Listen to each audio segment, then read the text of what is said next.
Nós hoje entramos na 11ª mensagem, já vai em 11, sob o tema genérico que temos vindo a falar na exposição versículo a versículo da primeira e da segunda carta do apóstolo Pedro. É esse o objetivo, se Jesus não voltar entretanto, que nós possamos analisar expositivamente estas duas cartas, porque elas trazem-nos lições importantes a nós que somos igreja. E hoje nós vamos, na decorrência do que falamos da semana passada, lembram-se da semana passada que nós falámos que o nosso testemunho era muito importante e tem que ser exemplar no sentido em que mostra que de facto Deus, através de Jesus Cristo, trabalha nas nossas vidas e a sua vontade é manifesta em nós.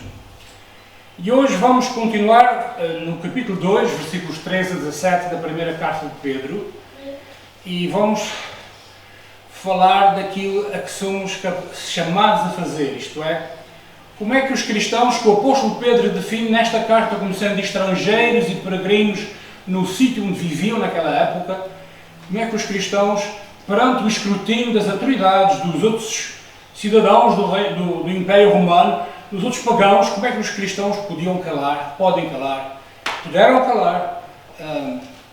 a oposição que enfrentavam das autoridades e dos pagãos entre os quais eles viviam. E nisto eu espero que a gente aprenda alguma coisa. Porque quando de facto nós queremos calar os críticos, o que é que nós fazemos?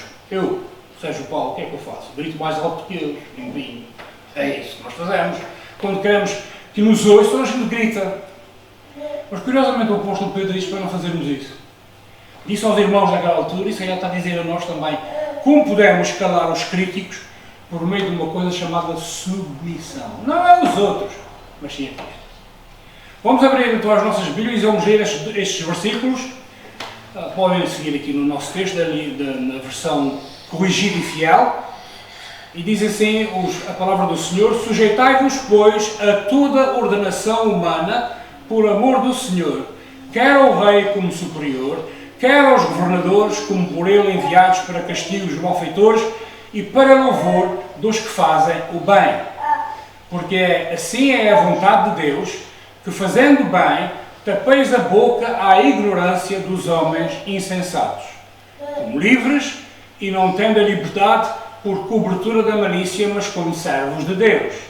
Honrai a todos, amai a fraternidade, honrai também a Deus, honrai ao Rei.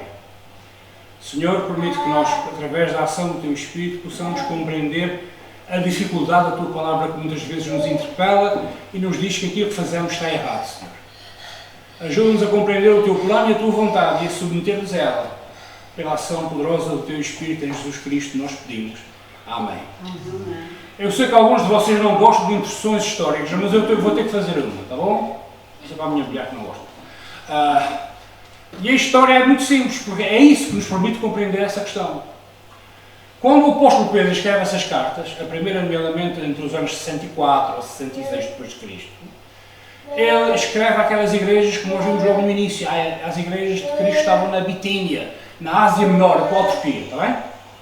Ele escreve aqueles irmãos que eram igrejas compostas basicamente, maioritariamente, por pagãos convertidos a Jesus, e ele fala a igrejas nomeadamente, e a cristãos, que eram um pequeno grupo religioso no meio da imensidão do Império Romano. Quem mandava nessa altura? Um imperador muito curioso, muito conhecido, chamado Nero. Podemos falar de Nero? Um bocado atravessado do juízo, como nós sabemos, um bocado a favor. O apelido dele era Gábalo, ele era ruivo. Há outro ruivo nas Bíblias que era muito importante para Deus. Alguém foi, não sabe? Davi também era ruivo, mas esse ruivo aqui não é bem a mesma coisa. Era um imperador romano e que começou muito bem o seu reinado. Começou no momento em que foi coroado César Augusto, começou com atitudes corretas e desenvolvimento do Império, só que já perto do seu fim, perto do ano 68, 2-3 anos depois de Pedro escrever essa carta, o Império Romano sob Nero estava virado do avesso completamente. O homem em questão, tinha uma mania da perseguição incrível. E era um tipo das teorias da conspiração. Estava tudo contra ele, não é? Mais ainda, No início do seu reinado, ele foi influenciado, foi dirigido por um filósofo romano muito famoso chamado Séneca, um estoico, alguém que enfrentava a vida de uma determinada maneira, e durante o início a coisa funcionou mal ou menos, mas quando chegou ao final do seu império, do seu reinado, a situação estava tão descambada em Roma que até mesmo a consciência dos outros romanos, dos pagãos romanos, estava assim um bocado... O que é que se passa, não é? Antes de Nero tinha havido um outro doido chamado Calígula. Deu-se um no meio, depois vem Nero. E Nero chega a um ponto em que mata a mãe, manda matar a mãe, manda matar a mulher para arranjar outra. Matou a mãe chamada Agripina, que é um nome muito curioso na história romana. E para justificar o incêndio, o famoso incêndio de Roma, isto não é a história do filme, está bem que a gente vê todos os dias, todos os anos na Páscoa, é assim mesmo. Para justificar o incêndio que destruiu praticamente Roma inteira, durante o seu reinado, culpou a minoria. Quem é que estava à mão? Cristão. Pronto, foram eles que pegaram fogo a Roma.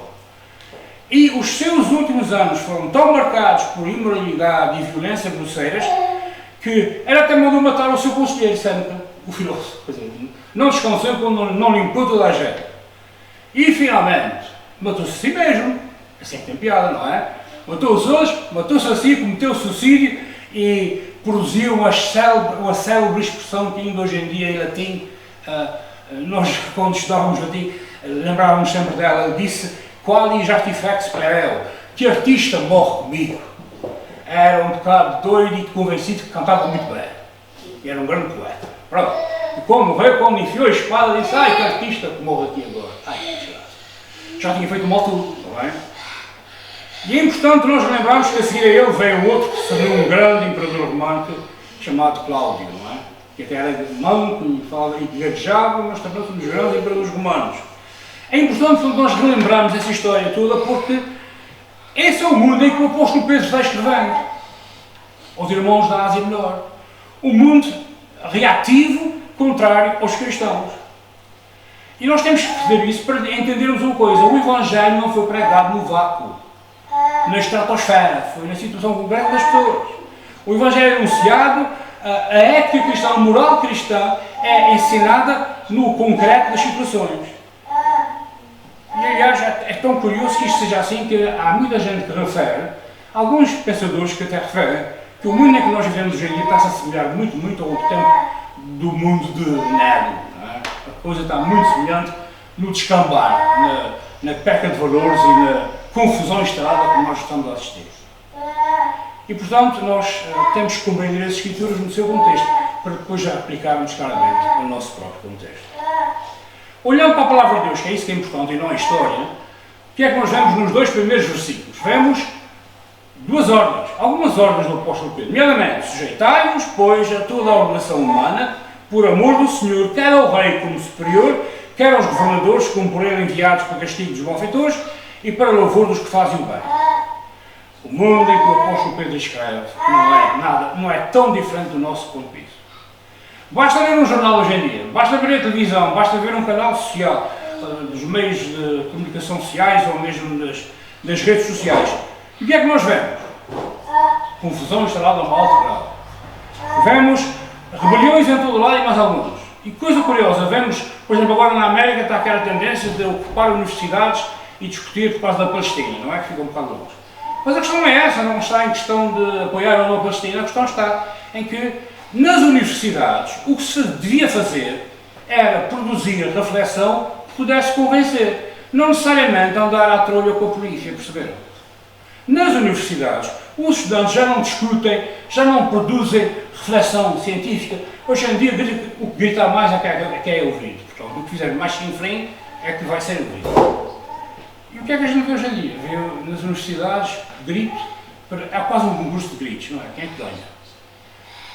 Hoje em dia vemos também que os islamitas, por exemplo, os muçulmanos, não procuram persuadir ninguém através da razão, não há discussão, é sim, a palavra de Allah, é isso e vamos impor a lei e depois temos aquelas coisas extraordinárias como a imposição da Sharia, da lei islâmica, em termos civis. E isso acontece por meio da violência, do caos, da confusão e do medo. Podemos pensar até que algumas autoridades deste mundo facilitam a questão e deixam andar porque, no fundo, estão à espera que se voltem para eles e digam: olá, então socorram-nos. Vocês são autoridades, ponham o pé e socorram-nos. E, de facto, se quisermos ser um bocadinho sinceros, os cidadãos romanos do tempo de Nero tinham mais do que razões suficientes para desconfiar do Império e do seu imperador. E, no entanto, apesar de tudo isso, a palavra de Deus o que é que diz? As Escrituras ensinam-nos repetidamente a submetermos-nos, mesmo até a autoridades claramente corruptas, claramente perversas, como era o caso do imperador Nero e do seu reinado. Pedro até ao menos a dificuldade, ele diz: submetam-se a toda a governação humana. Pedro escreve que nós, embora não estivéssemos aqui vivendo permanentemente, porque estamos aqui como peregrinos e forasteiros e estamos em direção ao céu, nós temos uma cidadania também terrena que tem obrigações genuínas. Nós não somos livres de dizer às instituições humanas, terrenas, por exemplo, ao nosso empregador, ao nosso governo, se quisermos, que não obedecemos por causa da nossa cidadania celestial. Nós não podemos dizer isso. É isso que Pedro diz. Ou seja, estão aqui, têm responsabilidades aqui também. Mas, pelo contrário, é por causa dessa cidadania celeste que nós temos no céu, por causa do Senhor, que é o nosso Deus, que nós nos submetemos às autoridades terrenas, até mesmo a instituições corruptas. Nós nos submetemos, reparem bem o que diz o final do versículo 13. No meio do versículo 13, por amor do Senhor. Entenderam?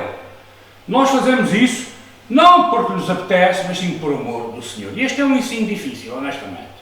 Porque após a queda, toda a humanidade está avessa a submissões. Honestamente, o ser humano não gosta que manda nele.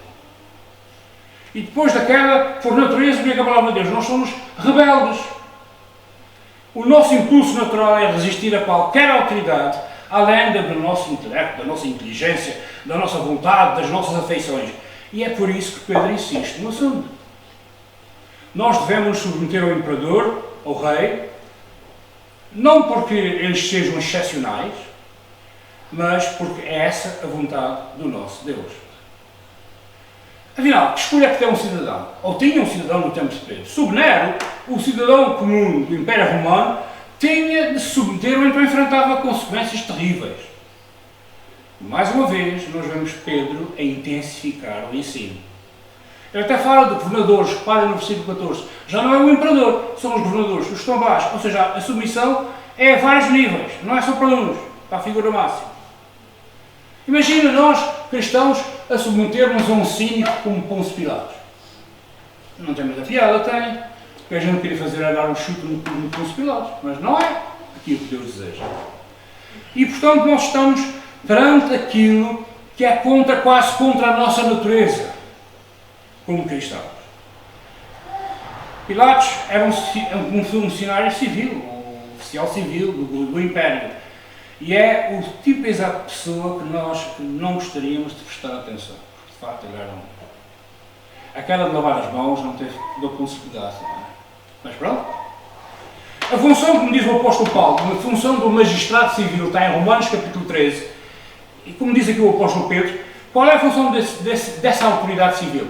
Punir os malfeitores, recompensar o bom comportamento, e em termos teológicos, a vida civil é uma aliança de obras, enquanto a nossa vida espiritual é uma aliança de fé, aqui a vida civil é uma aliança de obras, que tem consequências. Nós estamos diante de Deus com base na justiça de Cristo que nos é imputada, nessa aliança da graça que temos com Deus. Na vida civil, portanto, ao contrário disso, não há nenhum outro que possa receber o nosso castigo. Se em Cristo nós tivemos alguém que tomou o nosso castigo e nos justificou perante Deus, na vida civil não é isso. Quem faz tem que cumprir. E quem faz tem que sofrer as consequências. Quando na vida civil nós infringimos a lei, nós somos os únicos a pagar o castigo, a pagar a penalidade. E grande parte da nossa vida, de facto, é na verdade um pacto de obras, a nossa vida concreta de dia a dia aqui em baixo. O nosso empregador pode ser misericordioso ou não, pode dar assim uma bébia ou não, devemos aparecer para trabalhar, convém, não é? Senão a coisa não funciona. E nós devemos realizar o nosso trabalho, ou então vamos receber a penalidade da nossa ausência. Paulo diz até, a coisa é tão evidente, que em termos concretos e práticos e morais, na carta aos Tessalonicenses o apóstolo Paulo diz aquilo. Se alguém não quiser trabalhar, não coma, vá trabalhar para onde, não é? No fundo é o que ele está a dizer. Ou seja, temos responsabilidades, temos submissão. E ao contrário da lei de Deus, é possível até mesmo para pessoas pecadoras cumprirem a lei suficientemente bem para ficar fora da prisão, portanto, civilmente falando. A maioria das pessoas nunca vai para a cadeia, vai. Não, são exceções sempre. A maioria nunca comete um tipo de crime pelo qual é mandado para a prisão. Na maioria das vezes, não é tão difícil permanecer do lado certo da lei. Na maioria das vezes. Há alturas em que a coisa é complicada. Para muitos de nós, significa o quê? Tirar um pouco o pé do acelerador, não ultrapassar o limite de velocidade, porque isto está contra a lei, não é? Significa não irmos a uma loja, pegarmos um telemóvel novo e sairmos por lá fora sem pagar. Pronto. E aqui, estas palavras de Pedro despertam uma curiosidade. O João Calvino, nas suas Institutas da Religião Cristã, ele fala do magistrado menor, fala de Deus como magistrado maior, aquele, o supremo juiz, mas também fala do magistrado menor, aquele que tem a responsabilidade de governar a sociedade. A gente às vezes olha para aquilo que Calvino fez em Genebra e pensa, que regime tão duro era aquele que se via em Genebra. Sabem porquê? Porque Calvino tinha um medo terrível, o medo da desordem, o medo da violência da multidão. E ele sabia como é que a coisa funcionava. Quando não há freio, nós sabemos como é que a coisa corre, não é? Basta ver um jogo de futebol, basta ver a assistência de um jogo de futebol. E nós percebemos o que é isso da psicologia das massas, que as pessoas perdem o controle por tudo e por nada. Vemos pais de família a portarem-se mal e a baterem quase nos outros, e isso é somente agonizante, não é? Portanto, a questão de saber quem é aquele que nos tem que governar foi ampliada pelos teóricos reformados, Calvino falou disso, Theodore Beza também falou, e torna-se ainda mais complicada numa democracia como a nossa. Nós somos uma democracia representativa, em que escolhemos alguns para nos representarem no governo. E às vezes as nossas escolhas são uma perfeita desgraça, não é? Ou aqueles que nós escolhemos tornam-se uma perfeita desgraça. Há maneiras de pensar em buscar justiça na esfera civil, sem recorrer à ação popular e à revolta e à rebelião. Não é preciso chegar a esse ponto, calma aí. Mas a nossa carta, Pedro, nessa sua primeira carta, está a introduzir um tema fundamental. Vamos lá ler o que ele diz nos versículos 15 e 16. Porque assim, está falando de submissão às autoridades, não é? E assim é a vontade de Deus, que fazendo bem, tapeis a boca à ignorância dos homens insensatos, como livres, e não tendo a liberdade por procura da malícia, mas como servos de Deus. Eu chamei isso a obediência do cristão como um testemunho apologético. Sabe o que é que significa apologia? Defesa da fé. Ok? Ou seja, quando o cristão é o que Pedro está dizendo, como vocês se comportarem, vai dar testemunho daquilo que vocês são e daquilo que vocês creem. É difícil suportar nela. O homem era doido completamente ao quadrado, ao cubo, como vocês quiserem. No entanto, ao fazê-lo, vocês estão a dar testemunho de outra realidade. Estão a dar testemunho da vossa fé. E não se esqueçam que a gente já falou na semana passada, que os cristãos eram olhados de lado naquela época. Chegaram ao ponto de dizer que eram canibais, não é? Nas suas cerimónias comiam o corpo do seu Deus. Sim, daqui a pouco nada de comer o corpo de Cristo, está bem? É isto aqui em questão. As pessoas não conheciam, viam os cristãos juntarem-se, comendo o corpo de Cristo e diziam que são canibais. Esta gente doida, não é? E portanto, é numa sociedade que olha para o crente dessa maneira, que Pedro está a dizer, olha, calem a boca essa gente através do vosso testemunho. Ele é a melhor defesa da fé que existe. Uma apologética cristã é claramente um argumento fundamentado. As nossas vidas podem ser esse testemunho. A maneira como nós nos conduzimos diz algo a este mundo em que nós vivemos, diz algo sobre aquilo em que nós cremos. O mundo tira conclusões daquilo que vê em nós. E a prova disso é a quantidade de vezes, e todas as semanas a gente encontra mensagens nas redes sociais, ou não tipo qualquer, do escândalo na igreja A, B e C. Porquê? Porque o testemunho foi uma desgraça, não é? O mundo tira conclusões daquilo que vem a nós. E pela nossa conduta nós podemos privar esse mundo que é reativo e alérgico à fé, de um ataque à nossa fé. Mas não podemos de maneira alguma darmos ao luxo de ser hipócritas. Porque a hipocrisia é a primeira coisa que o mundo nota. Não tenham dúvidas.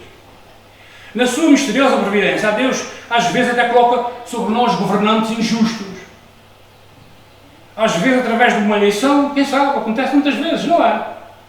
Eu não gosto de falar nisso. Onde, depois daquela confusão que surgiu no hospital, eu vi o Presidente do Governo Regional dizer que o Senhor Santo Cristo ia pôr a sua mão. Quer dizer, ele não tem mãozinhas. Desculpa lá, não é? O Santo Cristo vai fazer o quê? Deixa o Senhor Santo Cristo em paz, faz favor.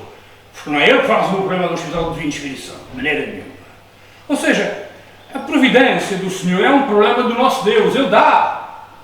Não nos cabe investigar além do que Ele nos revelou na Sua Palavra. Não vale a pena. A Palavra de Deus é extremamente clara quando diz em Deuteronômio 29, as coisas encobertas pertencem ao Senhor nosso Deus, porém as reveladas nos pertencem a nós e a nossos filhos para sempre, para cumprirmos todas as palavras desta lei. O que é que nos interessa aquilo que Deus revelou?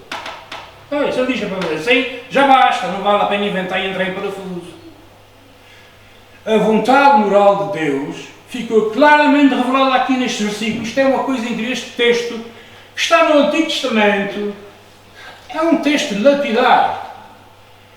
Nós devemos nos submeter, mesmo até a governantes injustos, daí a tal doutrina que eu falava há pouco do chamado magistrado menor, que está abaixo do magistrado maior e supremo, que é Deus. Não é?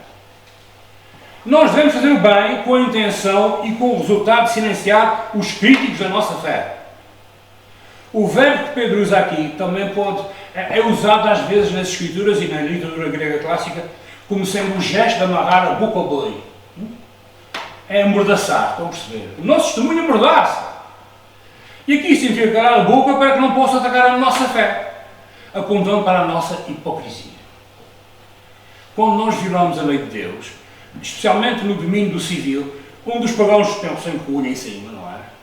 Como os descrentes estão sempre com o olho em cima, as pessoas podem tentar adivinhar o que nós temos no coração, mas podem ver se levamos para fora da mercearia um bife pelo qual não pagamos, ou roubamos um telemóvel, e daí nós damos oportunidade aos críticos de atacarem a fé, atacarem o Senhor e atacarem a nossa Igreja.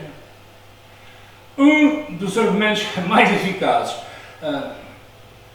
na história do cristianismo, apresentado pelos primeiros defensores da fé, aqueles primeiros pais da Igreja, foi um que o Justino Mártir, por volta do século II, e também Tertuliano, por volta do século III, deram. Eles disseram assim, para vocês saberem como nós somos, os crentes, venham investigar-nos. Isto não foi isso a semana passada. Eles queriam que o Império investigasse para ver onde é que estava a falsidade das acusações que eram feitas aos cristãos. E quando se diz assim, olha, metam o nariz e vejam bem, é porque nós não temos nada para ser apontado, está entendido? Porque fazer esse convite e ser investigado e dizer, afinal vocês são uma desgraça, qual é a vantagem? Honestamente, percebe?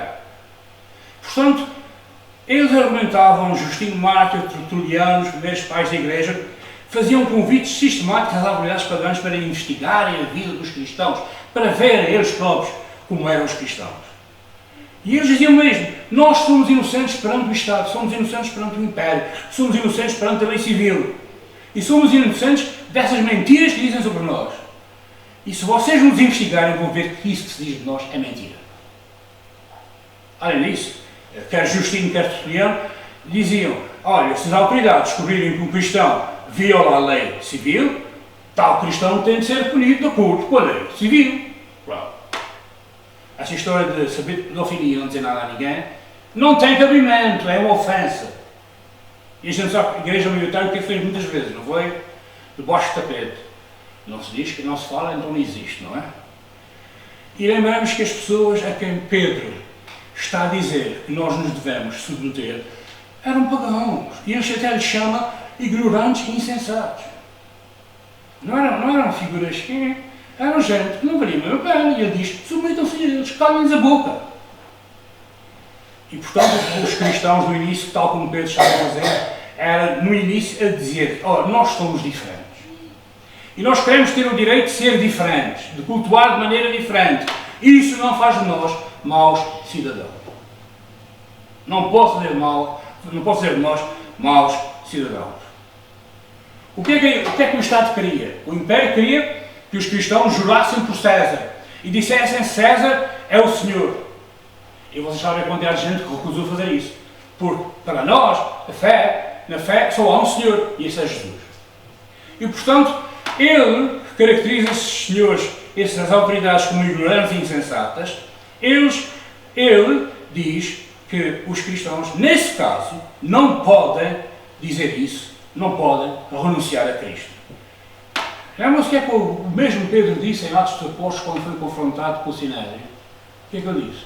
Mais importa obedecer a Deus do que aos homens. Está em Atos 5:29. É esse Pedro que vai escrever nisto depois.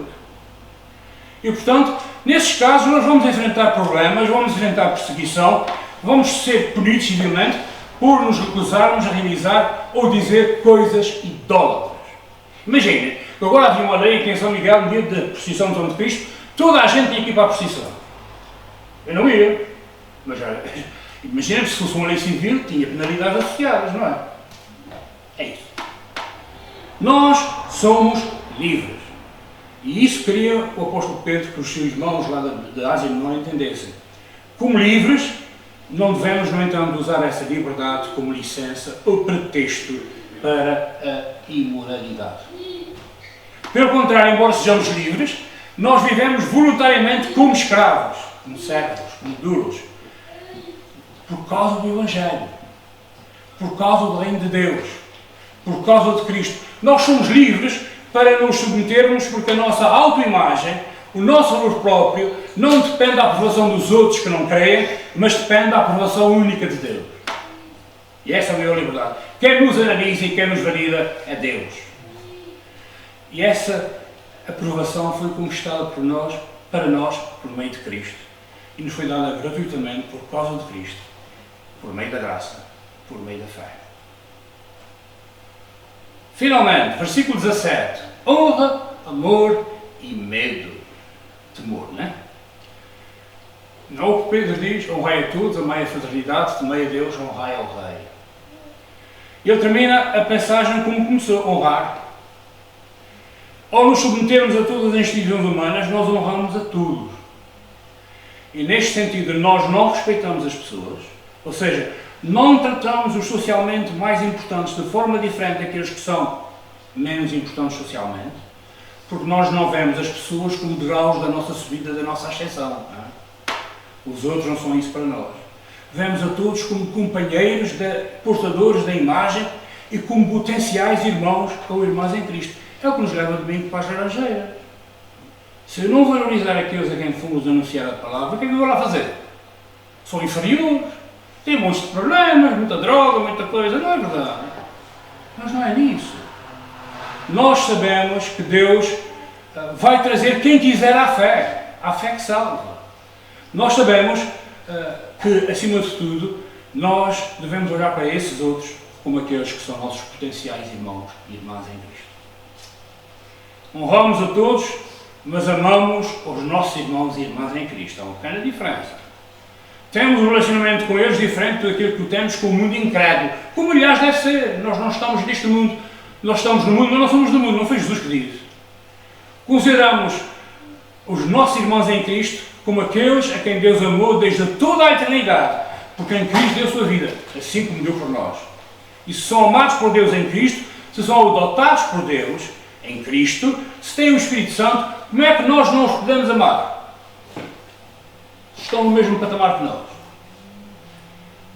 Para sermos filhos, nós temos que ter um temor, não é servil, mas sim filial. Basta aqui dizer que o mundo em que nós vivemos é um mundo cheio de medos. Mas o nosso medo não é medo dos demónios. Esses até já sabem que estão julgados, faz favor. Não é medo dos incrédulos ou daqueles que estão no pacto de obras. Nós tememos sim a Deus e à sua vontade. Nós respeitamos a sua majestade, a sua santidade e a sua dignidade.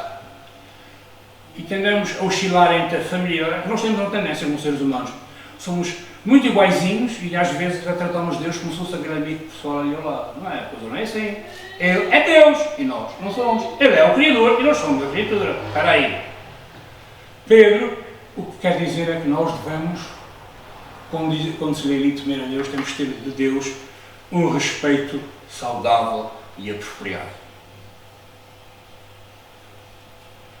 Há uns anos atrás vivíamos na Figueira da Foz e eu recebi um convite para ir almoçar com o Presidente da República. Eu não fui. Não me deu para ir, não foi, eu fui de contra e não quis ir. Na altura era alguém que até eu tinha uma certa identificação política, Mário Soares. Eu veio à Figueira da Foz, convidou uma certa gente e convidou o pastor da Igreja Evangélica. E eu, agora já tive uma harmonia, não fui, pronto. Também tem ido. Mas se eu falasse com o Mário Soares, Presidente da República, o que eu ia fazer? Ia tratá-lo a bastão. Irei ter respeito por ele, no caso de ser o Mário Soares, como se fosse qualquer um dos outros. Cavaco Silva, com um tipo com quase ele não me deu nem mesmo, mas irei ter o respeito institucional, não é? Pela função que ele desempenha. Agora, se nós tivermos a hipótese de conhecer, por exemplo, o Presidente da República, o atual Presidente da República, nós, aqui Marcelo, não é? Nós não devemos ter medo, afinal, ele é eleito, não é?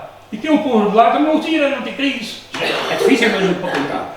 Se for assim, quanto mais devemos respeitar o Deus poderoso, que não é Deus por eleição, nossa, sobretudo, não é? Está para além do nosso conhecimento, meus irmãos. Ele está para além de tudo isso, ele se revelou livremente na sua natureza, na graça que nos concede. E, portanto, Pedro acaba dizendo, olha, honrai ao rei. Honrem a todos, honrem ao rei. Nero é aquele tipo doido, completamente descompensado, que matava a gente por dar cá aquela palha. O imperador Nero. Pedro exorta-nos novamente a honrar o imperador. É difícil, caramba. Precisa dar um chute no nariz, sinceramente. Os cristãos não deviam ser conhecidos no Império como conspiradores e rebeldes. Deviam ser conhecidos como aqueles que, nas palavras de Paulo, em 1 Tessalonicenses 4:11, o que é que acontece? Vivem quietos, a tratar os seus próprios negócios. Está ali em 1 Tessalonicenses 4:11. Trabalhando com as vossas próprias mãos, como Paulo diz em Tessalonicenses. Ou seja, gente que é de confiança. Nós não pedimos nada aos nossos vizinhos e aos nossos governantes pagãos, exceto uma coisa, que nos deixem em paz. E em 1 Timóteo 2:2, Paulo foi tão claro como Pedro é aqui. Ele diz, para orar pelos reis e por todos os que estão em eminência, para que tenhamos uma vida quieta e sossegada em toda a piedade e honestidade. Embora às vezes seja muito difícil. Mas é o nosso dever. Viver tranquilamente não é apatia, calma aí, mas representa um desafio significativo para aqueles que defendem a transformação cristã da sociedade. Eles não gostavam de viver numa sociedade dita cristã, não gostavam. E como é que se diz? Uma revolução armada? Não é? Talvez essa seja a ética, a moral correta. Mas deve ser demonstrada a partir das Escrituras. A gente não concorda com essa transformação cristã da sociedade, outros concordam. Mas se for isso possível, tem que ser baseado nas Escrituras, não é baseado na minha inteligência, no meu, vamos mudar a sociedade. Isto tem de ser demonstrado a partir das Escrituras e claramente a linguagem que nós encontramos aqui em 1 de Pedro e nas Epístolas de Paulo não pode ser descartada como irrelevante, porque esta linguagem é a palavra de Deus. Ou seja, por muito nos custe, engole o sapo, respeita a autoridade e mostra que és diferente, por amor do Senhor. Que nos abençoe e nos faça prosperar na sua vontade. Amém.